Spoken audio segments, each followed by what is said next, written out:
Salut Mobilote. Eh ben écoute, je suis revenu hier soir d'une semaine de folie en Norvège. Et là je repars ce matin pour une semaine en Écosse. Et je pars pour un trip bien particulier puisque je pars pour une chasse aux monstres du Loch Ness en Écosse. Ouais, c'est un truc un peu barré, on part avec 3 autres potes.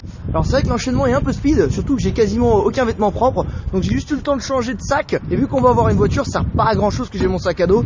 Et donc quand je pars en trip avec une voiture pour une petite semaine, en général je prends un sac. Bon, c'est pas un sac à dos mais c'est un sac valise. Du coup je peux mettre mon bagage en cabine et non pas en soute, ce qui me fait gagner du temps. Et en plus vu que mon sac est plus petit, je suis plus léger, c'est plus pratique. Et je viens de retrouver ma pote Morgane à l'aéroport et mon pote Bruno Valtor qui est déjà en train de travailler. Il travaille tout le temps ce gars, tout le temps. On a acheté nos billets il y a juste une semaine avant de partir pour 250 € sur EasyJet aller-retour.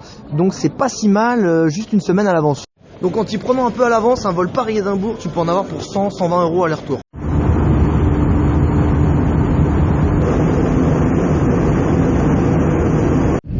Alors on n'arrive peut-être pas avec le soleil à Édimbourg, mais il y a une ambiance assez mystique comme dirait mon pote Bruno. Un peu rouge, un peu bizarre. L'Écosse c'était le pays du Loch Ness, du monstre du Loch Ness. Aujourd'hui on est venu visiter une fabrique de whisky évidemment.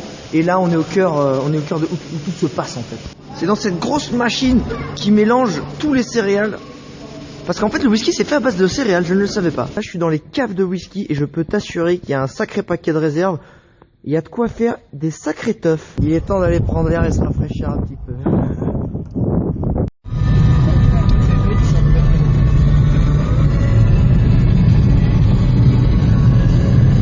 Alors là ce soir on se fait un petit kiff d'hébergement pour à peu près 120 € la nuit.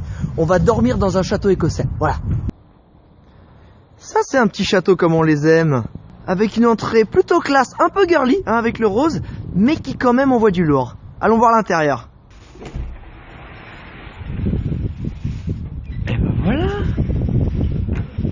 Avec le petit portrait à l'entrée qui te met dans l'ambiance tout de suite. Avec le petit détail qui fait toute la différence, c'est le petit salon avec la cheminée au fond.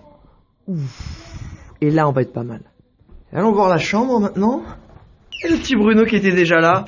Alors, qu'est-ce qu'elle vaut cette chambre? Ouh! Oh non, il y a 2 lits, je voulais dormir avec. Et le petit détail qui fait toute la diff, c'est la vue sur la mer. Parce qu'on est dans un estuaire. Et ça fait plaisir. Ça c'est quand même cool en voyage d'essayer de faire attention à son budget, de dormir dans les petits hôtels et tout machin, ou les petites auberges. Mais parfois, se faire bien plaisir avec un hébergement typique. Ce soir, on va se faire un petit dîner dans un pub typique écossais. On va voir ce que ça donne. Alors les gars, est-ce que ça vous va pour le dîner? Je sais pas, ça te va ça. Mais Wow. je sais pas qu'est-ce qu'on va manger. Et la cheminée dans un pub, ça c'est la classe quand même. La machine à sous. Et la machine à sous. Et on va se faire une petite soirée jukebox grâce à Camille qui a sorti une petite pièce de 50 cents de sa poche. Vas-y Camille. Non mais ça c'est pas le petit pièce. Et ça c'est de l'entrée ambiance pub écossais quoi. Des nachos bien fat. Hein Bruno? Ça a l'air très très bon.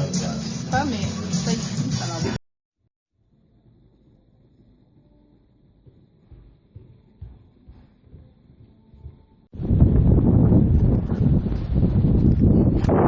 Ça c'est la vue que tu as en Écosse sur les Highlands. Toi, je suis vraiment bluffé par le paysage des Highlands. C'est vraiment, il y a des lacs, des montagnes, c'est vraiment fou. J'ai l'impression de me retrouver en Nouvelle-Zélande alors que je suis à seulement 2 heures de Paris. C'est vraiment incroyable. Super moment. Vieux château en ruine mystique de l'Écosse avec le petit pont en pierre qui va bien. C'est génial. En plus avec la petite montagne enneigée derrière.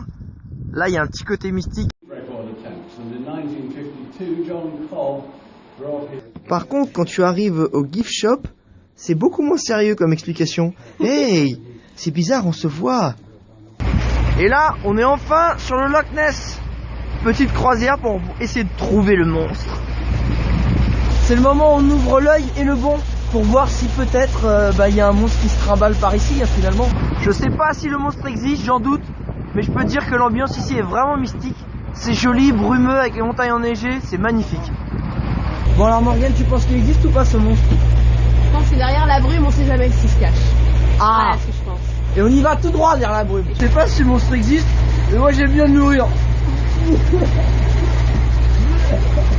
Qui dit lac en Écosse, dit château en ruine. Un peu mystérieux cette ombre, hein. Et non, cet homme ne va pas à la guerre. Il va faire du cheval. L'avantage quand tu vas en Écosse, c'est que t'as tout de suite l'air beau gosse en fait. Dès que tu fais un truc, hop, t'es beau gosse quoi.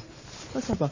Et voilà à quoi ressemble un cavalier Du temps moderne. Oh putain, ça. qui surgit hors de la nuit. Je ne sais que faire. Je suis à l'aise. Pas très à l'aise, hein. Je suis à l'aise.